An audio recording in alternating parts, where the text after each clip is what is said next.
Lost in Transportation, un podcast sur les usages de la mobilité, présenté par Nicolas Louvet et toute l'équipe Cité. Se déplacer, c'est réaliser des activités, parcourir des quartiers, rencontrer des gens, se dépenser ou se reposer, s'énerver ou se détendre. La mobilité donne vie à nos villes. Pourquoi et comment se déplace-t-on ? Comment les pratiques de mobilité changent-elles avec la ville et la ville avec les nouvelles mobilités ? C'est ce dont nous discuterons dans Lost in Transportation, le podcast Cité qui parle des usages pour comprendre la pratique et la fabrique des territoires.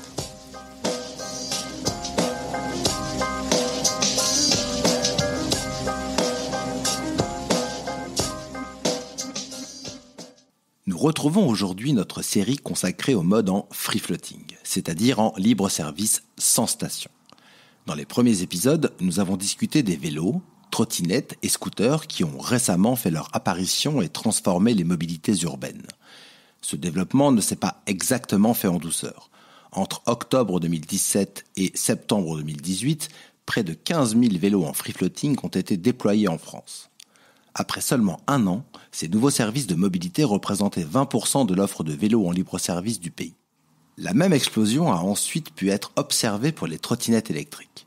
Depuis le lancement de quelques centaines de trottinettes en libre-service par Lime en juin 2018, les services de trottinettes en free-floating se sont multipliés jusqu'à atteindre 12 opérateurs et 15 000 véhicules en avril 2019. Cette nouvelle masse de véhicules a rapidement suscité la polémique. Pourtant, ces services offrent le potentiel de développer rapidement, et à moindre frais pour la collectivité, les alternatives à la voiture en ville. Comment les réguler pour maximiser leurs avantages tout en limitant les nuisances qu'ils pourraient engendrer ? C'est l'objet de notre dernier épisode sur la mobilité en free floating.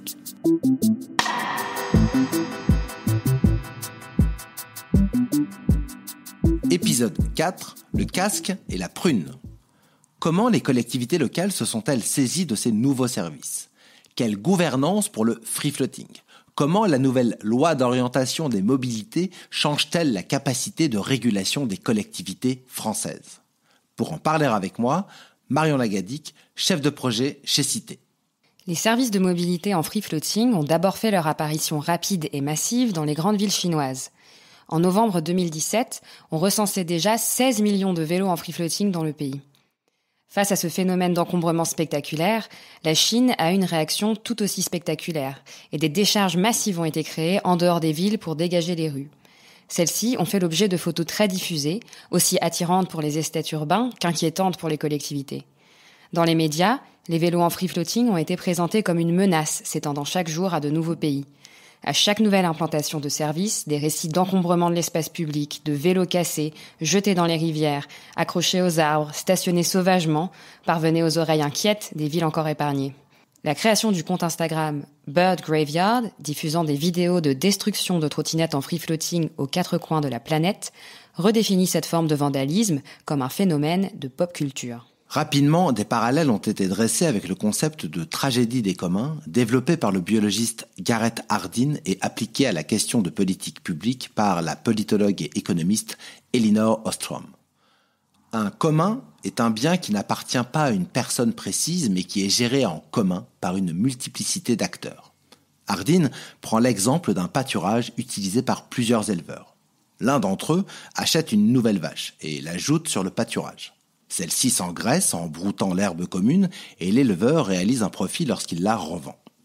Son intérêt individuel est donc d'acheter davantage de bétail pour augmenter ses profits. Néanmoins, plus son troupeau grandit, moins ses vaches, comme celles des autres éleveurs, ont d'herbe à brouter. Le coût associé à l'augmentation de la taille de son troupeau est partagé par tous, alors même qu'il est seul à en tirer profit. Ce serait la même chose pour les véhicules en free floating. Chaque opérateur aurait intérêt à développer sa flotte pour que celle-ci soit plus visible et pour augmenter son profit. Mais ces stratégies individuelles imposeraient un coût à tous, celui de la perte de qualité de l'espace public.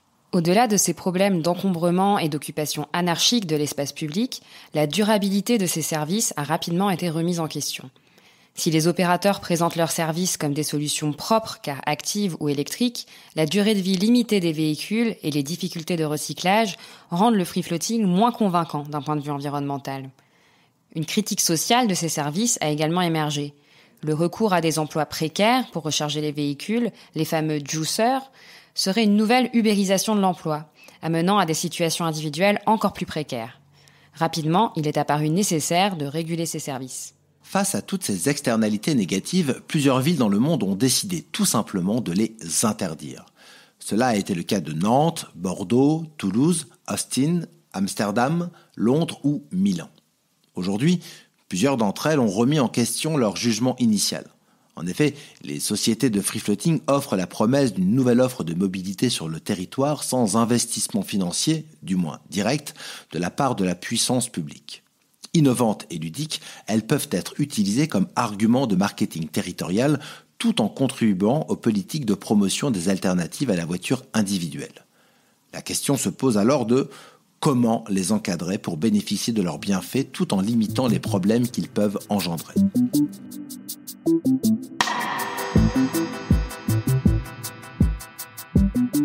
Le livre blanc pour une régulation efficace et pertinente du free floating, publié par Cité et l'ADEME en novembre 2019, propose une typologie d'action basée sur un benchmark des outils expérimentés par les collectivités de par le monde.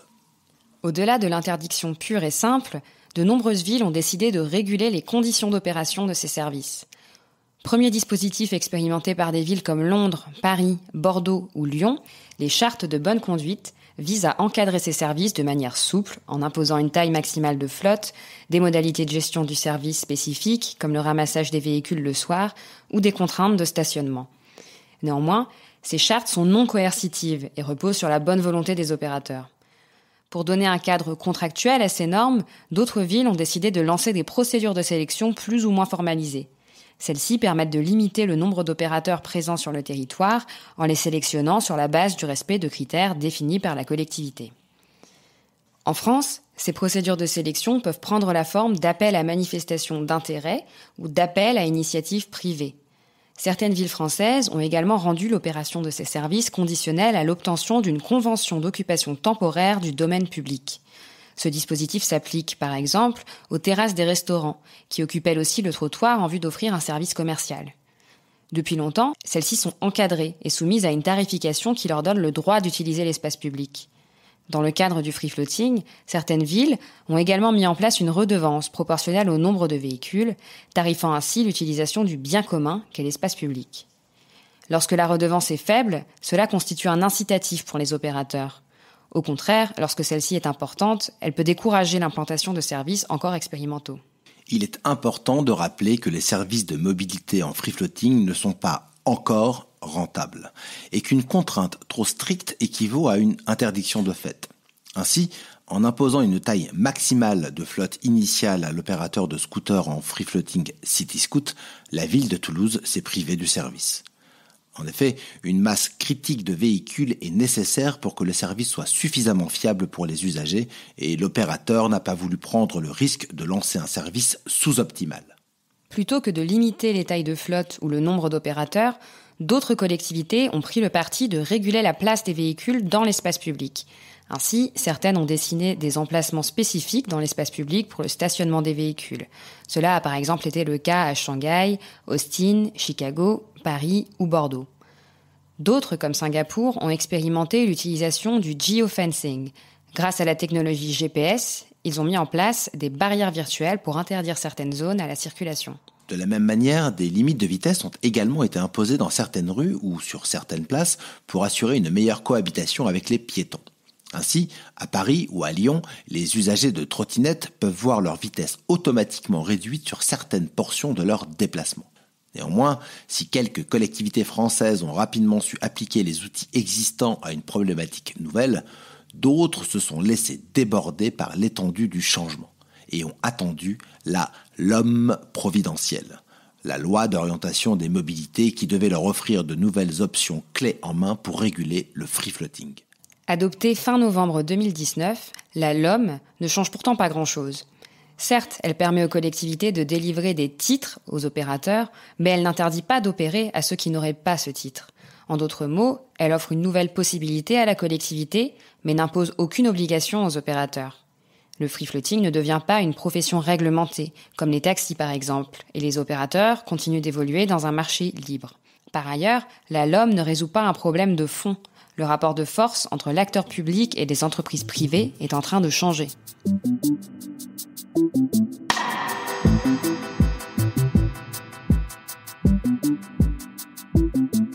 Le sociologue Frank Gills a défini le concept de système sociotechnique pour désigner des régimes dominants reposant sur un ensemble cohérent de solutions technologiques, d'infrastructures, de connaissances, de marchés, de représentations culturelles, de politiques publiques et d'institutions.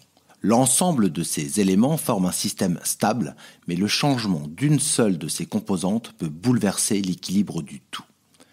L'arrivée des nouvelles technologies du free floating bouleverse le système. Le marché du transport urbain n'est plus le même. Les politiques publiques ne sont pas encore adaptées à leur régulation. Garants du bien public, l'État et les collectivités ont pour responsabilité d'assurer que ces services contribuent au bien-être de la population.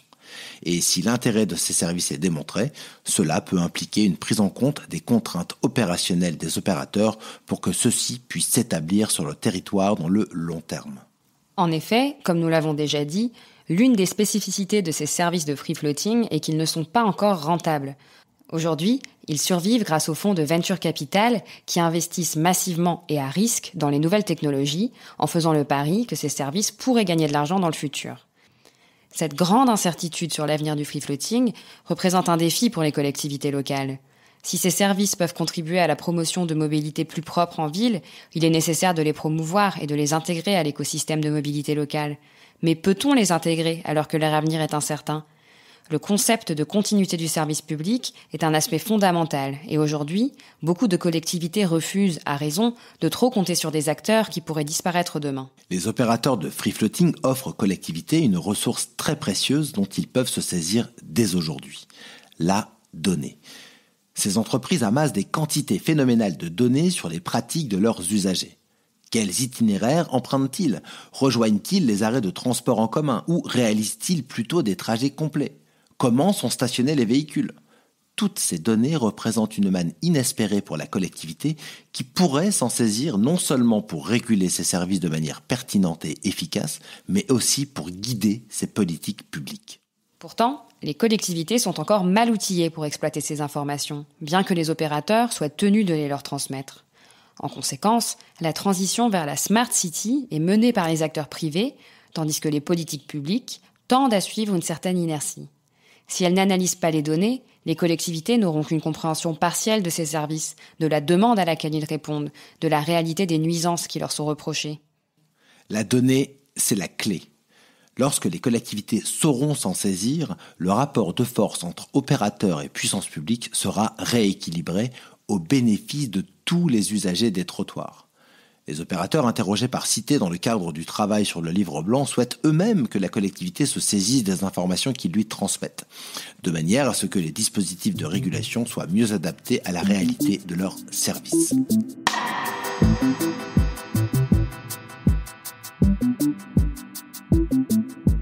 Relever le défi de la transition socio-technique initiée par le free floating nécessite alors de réinventer les mécanismes de l'action publique locale par la mise en place d'une nouvelle gouvernance. La gestion de ces services de mobilité pose en effet la question de l'échelle de régulation pertinente, avec à ce jour une articulation parfois complexe entre communes, métropoles et autorités organisatrices de la mobilité en France. L'échange entre les différents échelons de collectivités locales, mais aussi entre différents territoires concernés par les mêmes problématiques, apparaît ainsi crucial. En discutant, les mairies pourraient apprendre des expériences de leurs homologues et s'inspirer de bonnes pratiques. Si outre-Atlantique, ces échanges sont organisés et institutionnalisés, ils restent en France relativement informels. C'est là un levier dont les collectivités pourraient se saisir davantage pour mieux prendre en compte la question du free floating. C'est la fin de notre série sur les services de mobilité en free floating. S'ils sont rapidement devenus partie intégrante de l'écosystème de mobilité urbaine, les modalités de leur existence dans le long terme doivent encore être définies.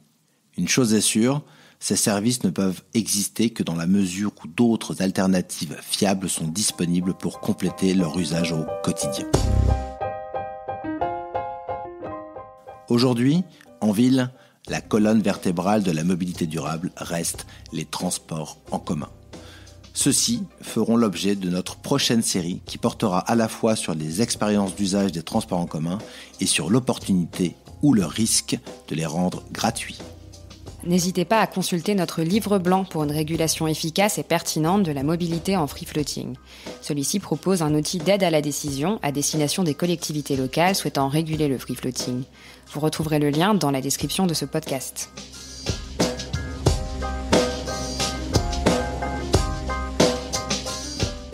On se retrouve dans un mois pour un nouvel épisode de Lost in Transportation.